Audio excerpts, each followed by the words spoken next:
ವಿಟ್ಲ ಭಾಗದ ವಿವಿಧ ಚರ್ಚ್ಗಳಲ್ಲಿ ಕ್ರಿಸ್ಮಸ್ ಹಬ್ಬವನ್ನ ಭಾರಿ ಸಡಗರದಿಂದ ಆಚರಿಸಿದ್ರು.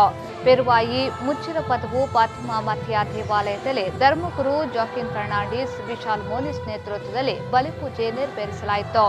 ವಿಟ್ಲ ಭಾಗದ ಪೆರುವಾಯಿ, ವಿಚಿಯಡ್ಕ, ದೇಲತ್ತಬೆಟ್ಟು, ಬಿಟ್ಲ, ಸಾಲಿತೂರು ಪರಿಸರದ ಚರ್ಚುಗಳಲ್ಲಿ ಕ್ರಿಸ್ಮಸ್ ಹಬ್ಬವನ್ನು ಆಚರಿಸಲಾಯಿತು. ಬಳಿಕ ಮುಚ್ಚಿರ ಪದವಿನಿಂದ ಪೆರುವಾಯಿ ಜಂಕ್ಷನ್ವರೆಗೆ ಶಾಂತಾಕ್ಲಾಸ್ ಮೆರವಣಿಗೆ ಸಾಗಿದೆ.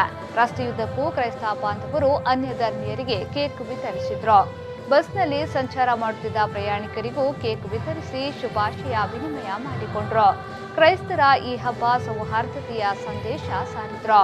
ವಿಟ್ಲದ ಶೋಕಮಾತೆಯ ಚರ್ಚ್ನಲ್ಲಿ ಫಾದರ್ ಎರಿಕ್ ಕ್ರಾಸ್ತಾ ನೇತೃತ್ವದಲ್ಲಿ ವಿಶೇಷ ಪೂಜೆ ಸಲ್ಲಿಸಲಾಯಿತು.